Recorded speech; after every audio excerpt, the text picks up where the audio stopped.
Je voulais vous demander d'où vous teniez cette idée que les transsexuels sont endoctrinés.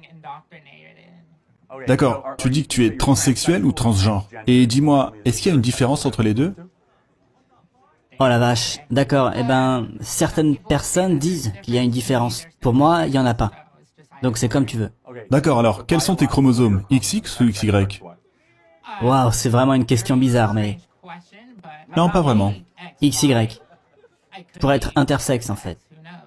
Donc tu es né en tant qu'homme et tu es un homme. Non. Je suis né en tant qu'homme et maintenant je suis une femme. Ok, non mais on ne devient pas une femme juste parce qu'on s'habille comme une femme. Oh mon Dieu. Et mes hormones. Si je fais une blackface, est-ce que ça fait de moi un noir?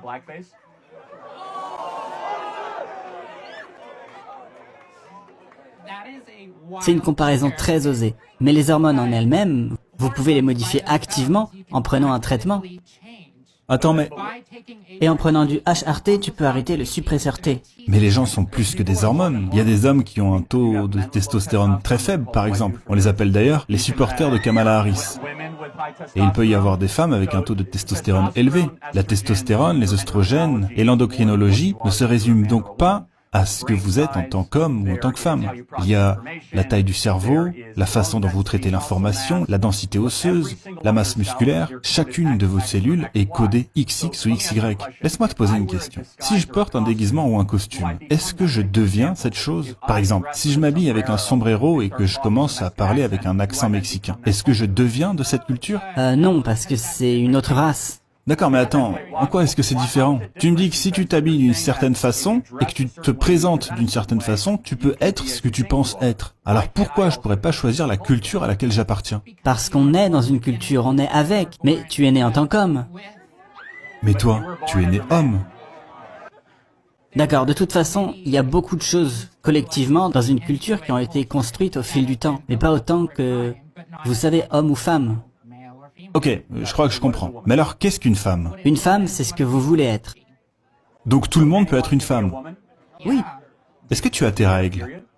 Non, en fait, oui. Donc, Oh waouh! Est-ce que tu peux accoucher? non, mais beaucoup de personnes transgenres qui prennent des hormones ont des symptômes de syndrome prémenstruel. Mais les symptômes, c'est différent. Tu peux avoir des sautes d'humeur pour différentes raisons, par exemple. Mais peux-tu accoucher? Les femmes cis n'accouchent pas toujours. Les femmes cis peuvent aussi avoir des symptômes du syndrome prémenstruel sans avoir de règles. C'est vrai. Donc, une femme peut être ce que vous voulez qu'elle soit, c'est ça? Oui, c'est ça. Les femmes peuvent être et avoir tout. Mais en partant de cette logique, est-ce que je pourrais devenir un lynx ou une girafe, moi? Bah, si tu veux dire, si tu veux que je t'appelle le lynx, ah ouais, bien sûr, pas de problème. Et à un moment donné, vous voyez pas que c'est probablement une mauvaise idée de donner aux gens la possibilité de s'identifier à ce qu'ils veulent, juste parce qu'ils se sentent d'une certaine manière? Et tu ne crois pas en une sorte de vérité objective sur l'importance des différences entre les hommes et les femmes? Il n'y a pas vraiment d'hommes ou de femmes, surtout en archéologie. Beaucoup de... Attends, il n'y a pas de différence entre les hommes et les femmes. Alors, à quel moment la féminité est-elle atteinte? À quel moment devient-on une femme? Je me sens jolie.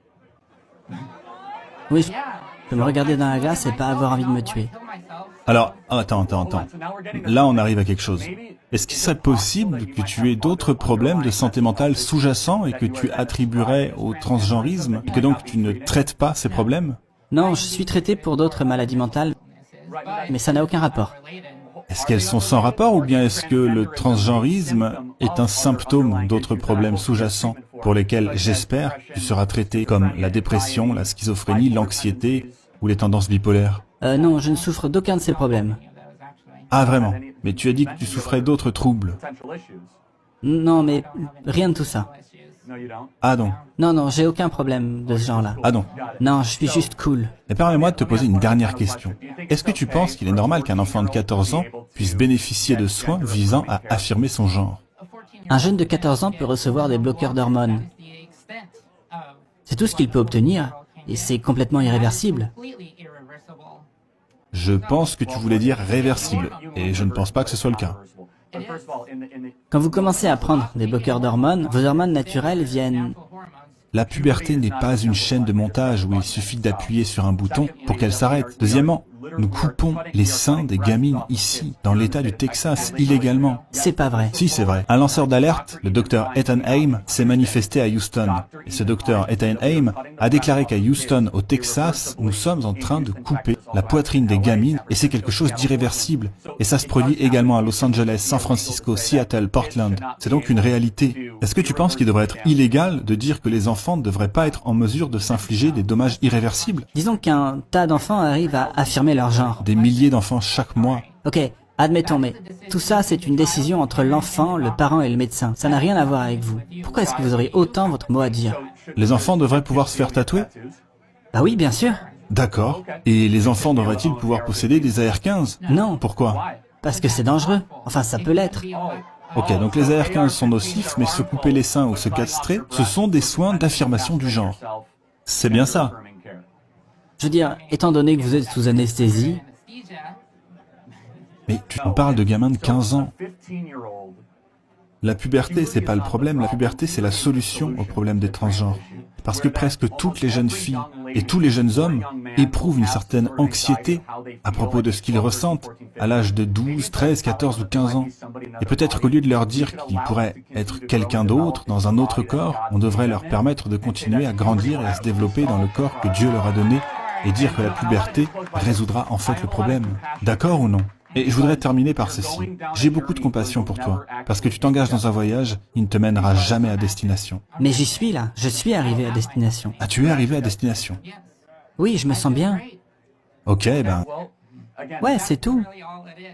Les études montrent qu'au bout d'un certain temps, tu continueras à chercher d'autres interventions chirurgicales et d'autres médicaments. Ce que je te souhaite, c'est que tu vives dans le corps que Dieu t'a donné, sans essayer de déclarer la guerre à ce corps.